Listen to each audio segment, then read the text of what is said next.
Assalamualaikum warahmatullahi wabarakatuh. Alhamdulillah berjumpa kembali bersama saya Bapak dan Ibu masih di seputar dunia pendidikan ya terkait dengan kurikulum Merdeka. Kali ini saya akan berbagi informasi ya dan ilmu pengetahuan terkait dengan keterkaitan dan hubungan antara CP, ATP dan MA ya atau capaian pembelajaran, alur tujuan pembelajaran dan modul ajar dalam implementasi kurikulum Merdeka ya atau kita kenal dengan IKM.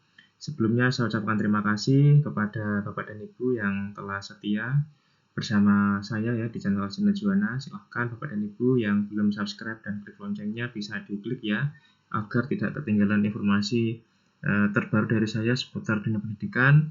Kemudian materi ini saya ambil dari berbagai pelatihan dan workshop ya. Saya sebagai seorang guru dan saya ucapkan terima kasih juga kepada pengawas pembina saya ya, Ibu Dr. Yuli Riviani MPD yang senantiasa memberikan saya pengetahuan ya terkait khususnya kurikulum Merdeka. Baik, langsung saja Bapak dan Ibu. Yang pertama adalah keterkaitan atau hubungan CP, ATP, dan MA ya dalam penyusunan perangkat ajar. Yang pertama adalah capaian pembelajaran itu sendiri, yaitu capaian pembelajaran ditetapkan oleh pemerintah dan disusun dalam fase-fase. Capaian pembelajaran terdiri dari 6 fase ya, atau A sampai F, atau tahapan yang meliputi seluruh jenjang pendidikan dasar dan menengah, mulai dari SD, SMP, SMA, dan SMK. Kemudian dari CP tersebut, maka bisa disusun ya, untuk alur tujuan pembelajaran atau ATP. Penjelasannya adalah alur pembelajaran ya, atau AP, adalah rangkaian tujuan pembelajaran yang tersusun secara sistematis dan logis di dalam fase. Alur ini disusun secara linear, sebagaimana urutan kegiatan pembelajaran dari hari ke hari untuk mengukur capaian pembelajaran. Kemudian yang kedua, tujuan pembelajaran merupakan deskripsi pencapaian 3 aspek kompetensi, yaitu pengetahuan, keterampilan, dan sikap, yang diperoleh siswa dalam satu waktu atau lebih kegiatan pembelajaran, disusun secara kronologis berdasarkan urutan pembelajaran dari waktu ke waktu yang menjadi prasyarat menuju CP. Jadi penyusunan alur tujuan pembelajaran ini adalah bertujuan untuk mengukur dari ketercapaian pembelajaran ya atau CP. Kemudian setelah selesai kita susun ATP, maka kita bisa mengembangkan modul ajar atau MA, yaitu merupakan implementasi dari alur tujuan pembelajaran atau ATP yang dikembangkan dari capaian pembelajaran atau CP ya dengan profil pelajar Pancasila sebagai sasarannya. Ini adalah keterkaitan ya Bapak dan Ibu antara CP, kemudian ATP, kemudian modul ajar. Semoga penjelasan pada slide ini ya, pada halaman ini bisa memperjelas Bapak dan Ibu apa sih keterkaitan antara CP, ATP, dan modul ajar. Kemudian di sini ada penjelasan terkait dengan konsep alur tujuan pembelajaran, yaitu di fase A ya, misalnya dimulai di kelas 1. Kemudian di fase A nanti juga ada tujuan pembelajaran 1.1. Kemudian misalnya juga tujuan pembelajaran 1.2. Kemudian tujuan pembelajaran 1.3 sampai titik 4. Ya, ini adalah contoh saja Bapak dan Ibu ya. Kemudian juga dikembangkan lagi tujuan pembelajaran 2.1, 2.2, 2.3, 2.4, dan akhirnya fase A berakhir di kelas 2. Harapannya nanti di dalam pencapaian tujuan pembelajaran tadi itu ada satu adalah kompetensi, yaitu kompetensi yang didapat, artinya kompetensi yang dapat didemonstrasikan oleh siswa. Kemudian ada konten, yaitu konsep utama yang perlu dipahami di akhir satu unit pembelajaran. Kemudian yang ketiga adalah variasi ya, atau keterampilan berpikir yang perlu dikuasai siswa untuk dapat mencapai tujuan pembelajaran, dan pada akhirnya nanti adalah bisa mencapai capaian pembelajaran itu sendiri ya, atau kompetensi yang diharapkan dapat dicapai oleh siswa di akhir fase A. Jadi Bapak dan Ibu di fase A ini dimulai di kelas 10, kemudian ada beberapa tujuan pembelajaran ya, kemudian pada akhirnya bisa mencapai pembelajaran ya atau capaian pembelajaran yang diharapkan dicapai oleh siswa ya di akhir fase A. Jadi ini adalah alur ya, konsep alur tujuan pembelajaran yang dimulai dari fase A, kemudian di dalamnya ada tujuan pembelajaran, dan akhirnya bisa mencapai capaian pembelajaran itu sendiri ya di akhir kelas 2 ya. Karena di fase A dimulai di kelas 1, maka fase A berakhir di kelas 2 dan akhirnya dapat tercapai capaian pembelajaran itu sendiri. Kemudian ini adalah gambaran antara CP, ATP, dan MA ya. Bapak dan Ibu, di sini ada profil pelajar Pancasila yang menjadi sasaran dari capaian pembelajaran itu sendiri. Kemudian dari capaian pembelajaran maka dapat dibuat alur tujuan pembelajaran. Kemudian dari alur tujuan pembelajaran maka diwujudkan dalam bentuk modul ajar ya, Bapak dan Ibu, sehingga dari modul ajar ini nanti bisa lebih jelas terlihat capaian pembelajaran itu bisa dicapai oleh siswa dengan sasaran dari profil pelajar Pancasila. Kemudian ini adalah contoh Bapak dan Ibu ya, alur tujuan pembelajaran mata pelajarannya adalah informatika, di tingkatnya adalah SMK ya. Saya ambil dari satu elemen dulu ya.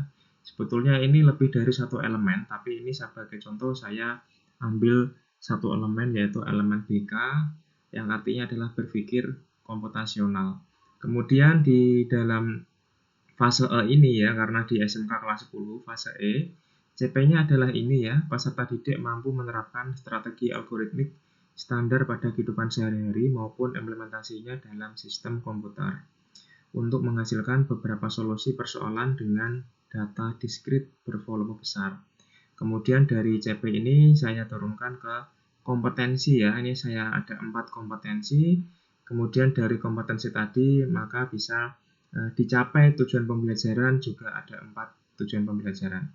Ini adalah contoh dari alur tujuan pembelajaran mapel informatika, kemudian program keahliannya adalah otomotif ya, di tingkat SMK. Kemudian saya sampaikan sedikit informasi ya, penjelasan terkait dengan capaian pembelajaran, yaitu kompetensi pembelajaran yang harus dicapai peserta didik pada setiap tahapan perkembangan peserta didik pada setiap mata pelajaran di satuan pendidikan dasar dan menengah. Kemudian capaian pembelajaran memuat sekumpulan kompetensi dan lingkup materi yang disusun secara komprehensif dalam bentuk narasi. Itu adalah capaian pembelajaran. Kemudian capaian pembelajaran berfokus apa yang diharapkan pada siswa di akhir pembelajaran. Hal ini sejalan dengan pendekatan student center ya dalam dunia pendidikan.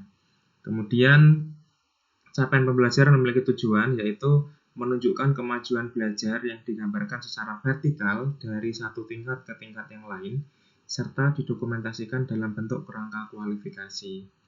Kemudian rumusan capaian pembelajaran Bapak dan Ibu yang pertama adalah ditulis dalam bentuk paragraf sehingga keterkaitan antara pengetahuan, keterampilan, dan kompetensi umum terlihat jelas dan utuh ya sebagai satu kesatuan yang tidak terpisahkan dalam pembelajaran dan menggambarkan apa yang akan dicapai peserta didik di akhir pembelajaran.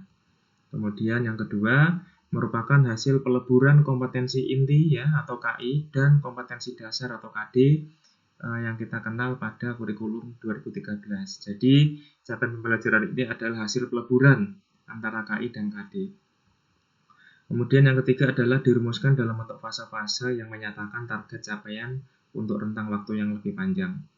Kemudian prinsip capaian pembelajaran. Yang pertama adalah terukur dan spesifik, yaitu meliputi pemahaman, pengetahuan, praktis, dan keterampilan generik. Yang kedua adalah fleksibel ya, sesuai proses dan tahap belajar siswa. Kemudian otonomi. Selanjutnya adalah komponen capaian pembelajaran. Yang pertama adalah rasional mata pelajaran. Ini adalah komponen-komponen di dalam menyusun CP Bapak dan Ibu ya. Yang kedua adalah tujuan pembelajaran. Yang ketiga adalah karakteristik mata pelajaran. Yang keempat adalah capaian pembelajaran setiap fase. Kemudian ada 3 komponen tujuan pembelajaran. Yang pertama adalah kompetensi ya, yaitu adalah kata kerja yang menunjukkan keterampilan atau aksi.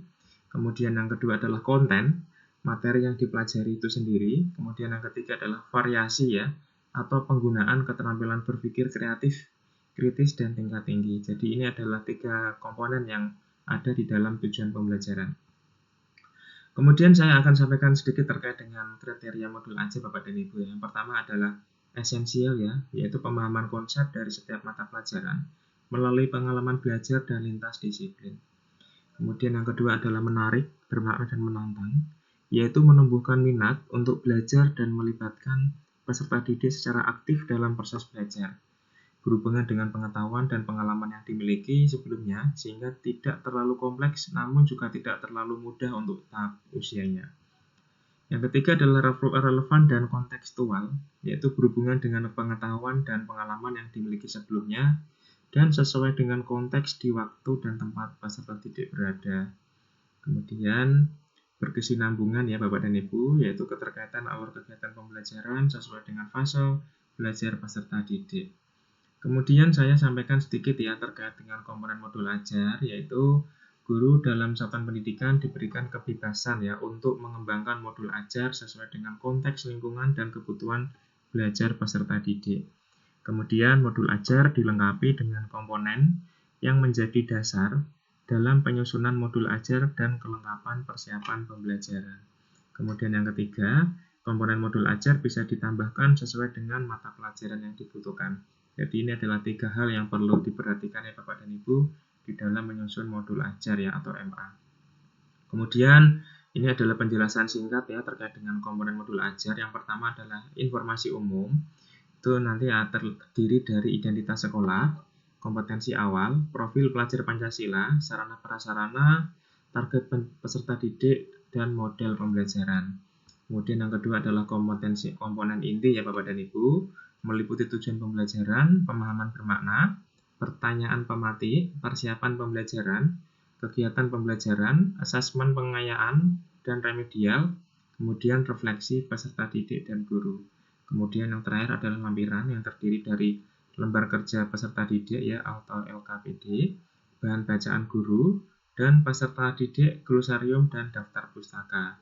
Demikian Bapak dan Ibu penjelasan komponen modul ajar terdiri dari 3 hal besar ini ya. Kemudian Bapak dan Ibu bisa mengembangkan modul ajar ini sesuai dengan kebutuhan. Demikian Bapak dan Ibu penjelasan singkat dari saya ya terkait dengan keterkaitan atau hubungan antara capaian pembelajaran, alur tujuan pembelajaran, dan modul ajar itu sendiri. Semoga sedikit memberikan pencerahan ya Bapak dan Ibu yang saat ini sedang belajar terkait dengan kurikulum merdeka ya, khususnya terkait dengan perangkat ajar. Semoga bermanfaat Bapak dan Ibu. Silahkan tuliskan pertanyaan ya di kolom komentar dan saya akan sampaikan hal-hal penting lainnya di kolom deskripsi. Terima kasih Bapak dan Ibu. Semoga memberikan wawasan baru ya.